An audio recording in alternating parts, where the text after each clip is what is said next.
चमनपुर नाम के एक छोटे से गांव में सोनू नाम का एक गरीब लकड़हारा रहता था। वह रोज सुबह जंगल में लकड़ी काटने के लिए जाया करता था।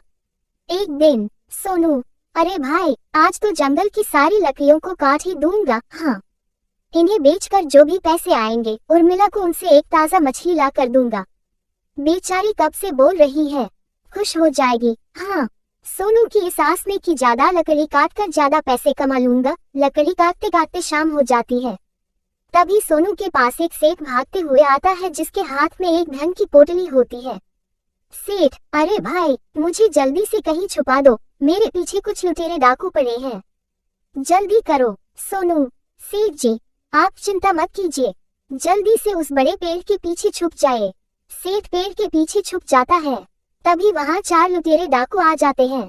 डाकुओं का सरदार, क्यों रे, क्या तूने यहाँ किसी सेठ को भागते हुए देखा है? बता हमें। सोनू, नहीं नहीं डाकू महाराज, मैंने तो किसी भी सेठ को यहाँ से भागते हुए नहीं देखा। तभी एक डाकू जो तोतला होता है, तोतला डाकू, अले लकड़हारे, तुम तो थक बोल रहे हो ना। उस सेठ के हाथों में एक धन की तोतली भी थी। अगर तूने हमें झूठ बोला तो तुम्हारी खैर नहीं, समझे तुम। हम लुटेरे दातू हैं, लुटेरे दातू हैं। सोनू, डाकू भाई, जरा धीरे धीरे बोलोगे तो समझ में आ जाएगा, मुंह से सुपारी थूक दो ना। तोतला डाकू, साले, मेरा मजाक बनाता है। ए, तू लुक, मैं अभी बताता हूँ तेरे को, जल्दी से उस्ताद को खेत का पता बता। सोनू, नहीं नहीं डाकू महाराज, मैं सच बोल रहा हूँ। मैंने यहाँ से किसी भी सेठ को भागते हुए नहीं देखा है जिनके हाथों में धन की पोटली हो। लगता है आप जिस सेठ की बात कर रहे हैं वो किसी और दिशा में चला गया होगा। तोतला डाकू, उस्ताद, लगता है ये लकड़हारा ठीक बोल रहा है, वो ठीक दलूल दूतली दिशा में गया होगा। चलो यहाँ थे सरदार। अच्छा ठीक है, चलो फिर यहाँ से। वह सेठ बचकर जाना नहीं चाहिए, हमें उसकी धन की पोटली चाहिए। जिसके बाद सभी डाकू वहाँ से चले जाते हैं। तभी सेठ पेड़ के पीछे से निकल कर आता है। सेठ, तुम्हारा बहुत बहुत धन्यवाद भाई, आज तो तुमने मुझे बाल बाल बचा लिया।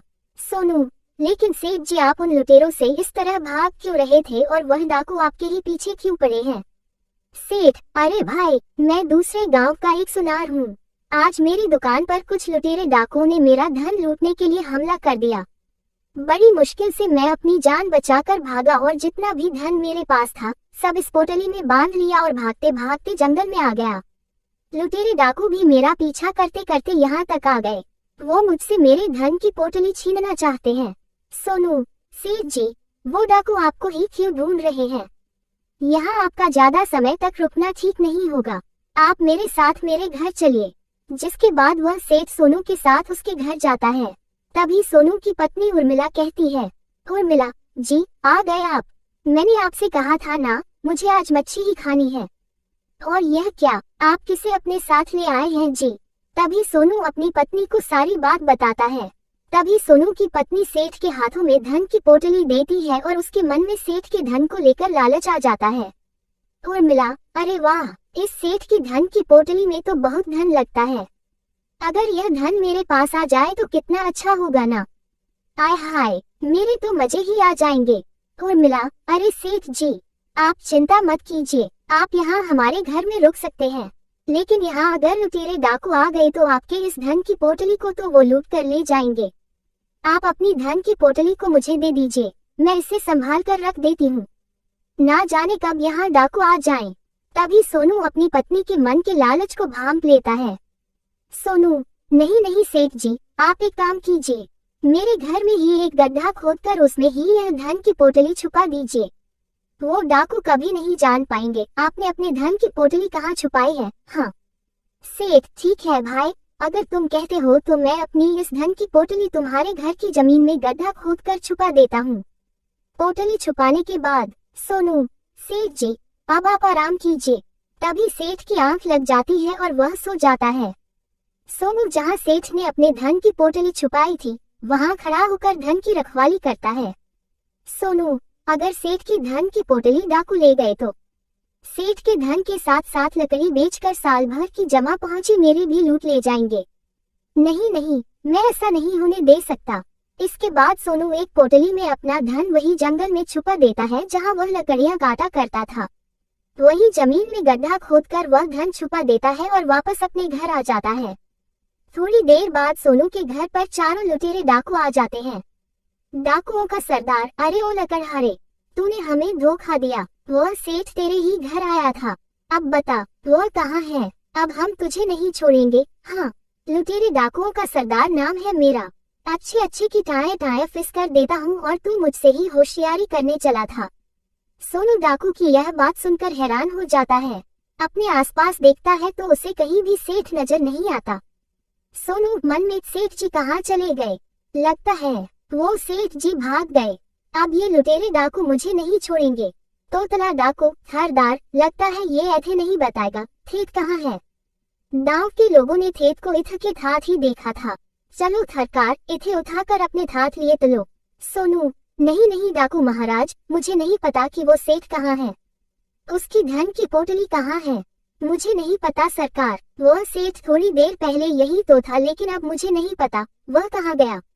डाकू महाराज, माफ कर दीजिए मुझे। तभी सोनू की पत्नी उर्मिला वहाँ आती है और डाकुओं के सरदार से कहती है, उर्मिला, नहीं नहीं, छोड़ दीजिए इन्हें। यह मेरे पति हैं, इन्होंने कुछ नहीं किया। मैं आपको बताती हूँ, आपको सेठ के धन की पोटली ही चाहिए ना? धन की पोटली यहाँ मेरे घर में जमीन के नीचे गली दफन है। आप उसको खोद कर ले जाए, लेकिन मेरे पति को छोड़ दीजिए। तोतला डाकू, अच्छा तो थेत ने धन की पोटली यहाँ छुपाई है।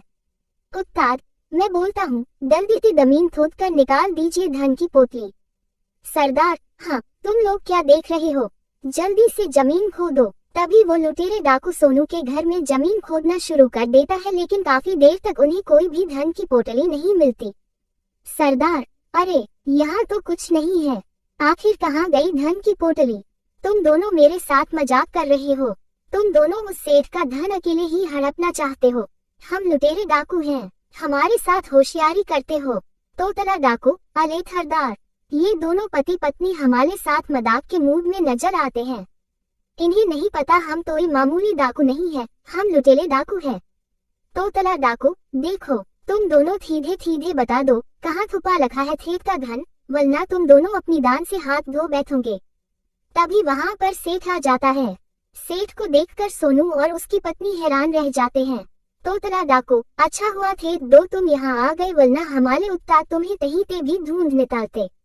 सेठ, डाकू महाराज, आप इन दोनों मासूम पति पत्नी को छोड़ दीजिए।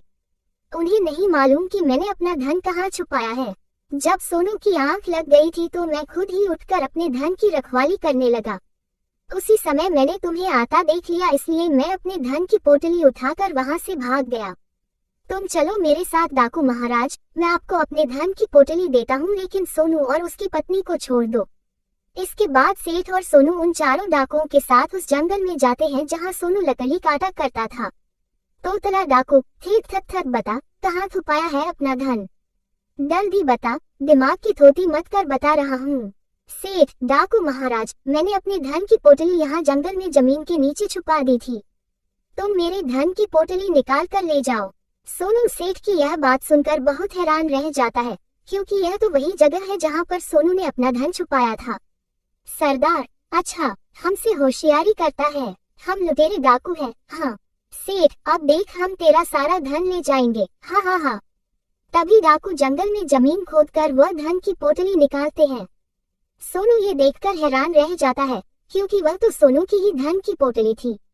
सोनू मन में के भगवान, ये तो मेरी ही वर्षों की मेहनत से जमा किया हुआ धन था, लेकिन सेठ इसे अपना धन क्यों बता रहा है? हे भगवान, अब मैं क्या करूँगा? इस सेठ ने तो मेरे साथ धोखा किया है। हाय हाय, अब तो मेरे पास कुछ भी नहीं बचेगा। तोतला डाकू, अरे वाह वाह, हमें तो माल मिल गया। देखो सरकार, ये रहा सेठ का धन। सरदार, हाँ, अब चलो यहाँ से, ये धन तो हमारे लिए काफी पर्याप्त है। आखिरकार हमने सेठ का धन लूट लिया। हाँ हाँ हाँ। इसके बाद वो डाकू वहाँ से सेठ की धन की पोटली लेकर वहाँ से चले जाते हैं। सोनू, सेठ जी, आपने ऐसा क्यों किया? आपने अपना धन न देकर उन लुटेरे डाकुओं को मेरी मेहनत से जमा की हुई पोटली को ले जाने दिया और अपना काफी धन न जाने कहाँ छुपा दिया। यह आपने अच्छा नहीं किया सेठ जी। अब मैं क्या करूँगा? सेठ, अरे अरे सोनू, तुम दुखी मत हो, मैंने तुम्हारे साथ कोई अन्याय नहीं किया है। जब तुम यहाँ इस जंगल में अपना धन छुपाने आए थे, उसी वक्त मेरी आंख खुल गई और मैं तुम्हारा पीछा करता करता यहाँ आ गया था। मैंने सब देख लिया था, लेकिन जैसे ही मैं तुम्हारे घर वापस जा रहा था तो मैंने देखा कि वही लुटेरे डाकू गांव के कुछ लोगों से तुम्हारे घर का पता पूछ रहे थे।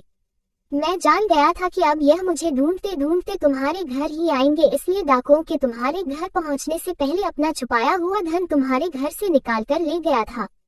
लेकिन मुझे मालूम था बिना धन लिए लुटेरे डाकू वापस नहीं जाएंगे, इसलिए मैंने अपने धन की बजाय तुम्हारे धन का रास्ता उन्हें बता दिया, क्योंकि मेरा धन तुम्हारे जमा किए गए धन से कई गुना अधिक था। तभी सेठ अपने कुर्ते की जेब से धन की पोटली निकालता है और पोटली में से काफी सारे सोने चांदी के जेवर सोनू को देता है। सेठ, ये लो सोनू, तुम्हारा जो धन लुटेरे डाकू लेकर गए हैं, यह उनसे कई गुना ज्यादा है। अब तुम अच्छे से अपनी जिंदगी बिता सकते हो। ये देखकर सोनू बहुत खुश हो जाता है। सोनू, सेठ जी, मुझे माफ कर दीजिए, मैंने आपके बारे में कितना गलत सोचा। मुझे लगा आपने उन लुटेरे डाकुओं को अपना धन न देकर मेरे धन का रास्ता उन्हें बता दिया, तो आपने मेरे साथ अन्याय किया, लेकिन आपने तो मुझे ये सोने चांदी के जेवर देखकर मेरी नया ही पार लगा दी है। हाँ, आपका बहुत बहुत धन्यवाद सेठ जी, आपने अपनी सूझबूझ से उन लुटेरे डाकुओं को अच्छा बेवकूफ बनाया है। इसके बाद सेठ अपने गांव लौट जाता है और सोनू अपनी पत्नी के साथ खुशी खुशी रहने लगता है।